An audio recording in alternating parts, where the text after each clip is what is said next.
Alors, je m'appelle Afif Riahi, je suis directeur d'une association qui s'appelle Eco-Électrique. L'ADN de l'IFES, ça a été depuis le départ questionner les arts numériques. Donc c'est son sujet principal. Mais en questionnant les arts numériques, on touche de manière transversale à toutes les disciplines artistiques en fait. Le numérique ne se limite pas à un secteur ou à une discipline. Quand on a débuté le festival en 2007, on avait pris l'axe de la musique comme étant le point, en tout cas l'axe le plus universel, donc celui qui touche le plus de public, pour attirer du public vers le festival et faire connaître sa démarche.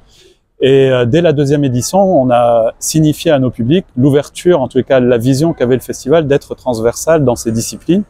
Donc on a mis en place un certain nombre d'expositions d'art numérique dans des lieux spécifiques, où on questionnait à travers des thématiques des objets installatifs qui traitent du numérique, à la fois des installations interactives, mais aussi l'art génératif, l'art immersif sur des espaces où on rentre en immersion avec l'œuvre, le dialogue qu'il peut y avoir entre des techniques traditionnelles qui viennent questionner l'outil numérique pour ou les augmenter ou pour les détourner de leur esthétique.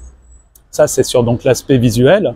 Et sur l'aspect musical, l'IFES, il se différencie parce qu'il avait une approche, une thématique, en tout cas une direction artistique qui souhaitait questionner la musique électronique, pas dans sa globalité, parce qu'on ne peut pas être exhaustif dans un festival, mais en tous les cas de manière transversale, c'est-à-dire avoir à la fois des musiques qui sont accessibles, ce qu'on appelle du DJing ou du clubbing, mais aussi mettre en parallèle à ça tout ce qui est musique acoustique qui questionne le numérique, donc l'électronique, les musiques concrètes, les musiques électroacoustiques, et pour ça, on développait des espaces qui venaient accueillir des formats spécifiques pour pouvoir donner au public une écoute qui est différente qu'un espace où on vient danser.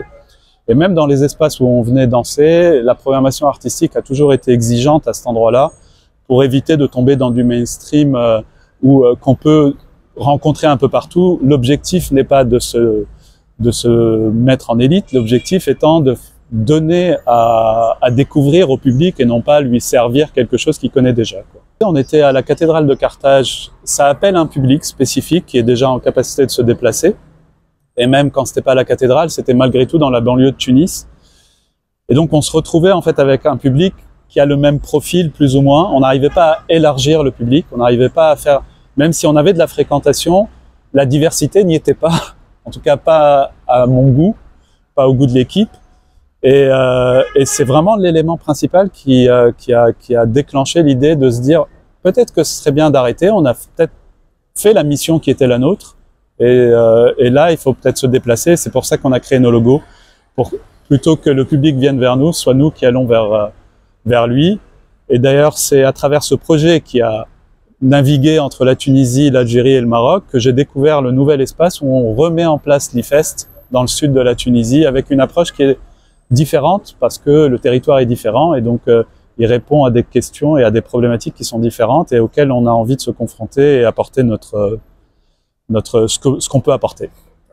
Alors, on fait nous notre maximum pour essayer de créer de la diversité, de la mixité au sein du public. Après, on n'est pas omniscient, c'est-à-dire qu'on tente, on fait de notre mieux.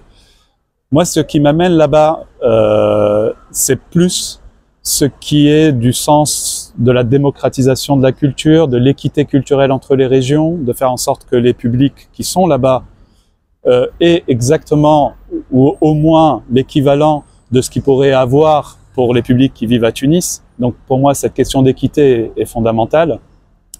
Et d'autre part, faire un événement fort dans une région comme celle de Tataouine et de Romarassan, c'est amener aussi l'opportunité à la mixité parce qu'on va essayer de drainer du public qui vient d'ailleurs, certainement un nombre important de gens qui ne connaissent pas cette région, qui vont la découvrir et qui vont découvrir ses habitants. Donc on est encore au cœur du public, c'est-à-dire comment créer de la mixité à travers un projet qui soit attractif, qui s'adresse un petit peu à tout le monde, c'est-à-dire que l'approche artistique soit audible pour différents profils de public, pour justement créer cette mixité-là.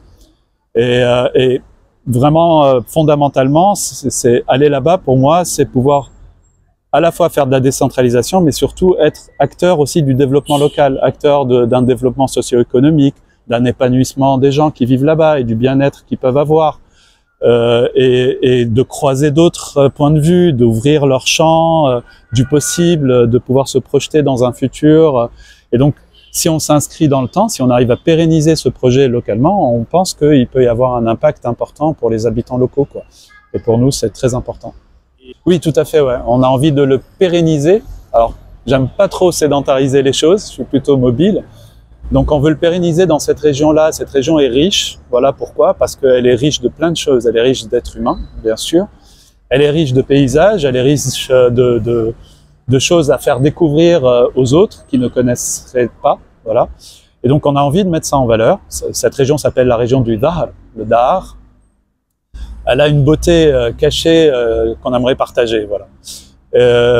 Et elle est confrontée à des problématiques socio-économiques fortes. C'est-à-dire qu'il y a un gros départ des jeunes qui quittent la région pour des raisons différentes, principalement le manque d'emploi, manque de perspective, alors que potentiellement ça pourrait être un pôle du Sud très fort qui est attractif et pour du tourisme local et international.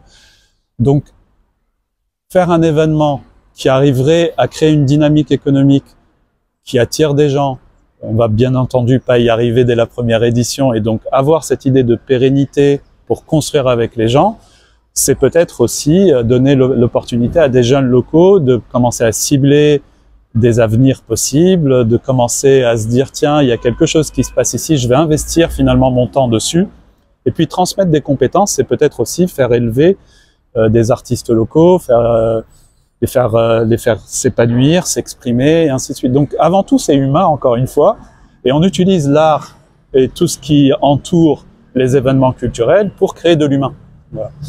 Et pour ça, le plus important, c'est d'être en adéquation et en dialogue permanent avec les habitants et avec les gens qui vivent là-bas. Ça fait 1 an et demi qu'on fait de la médiation localement.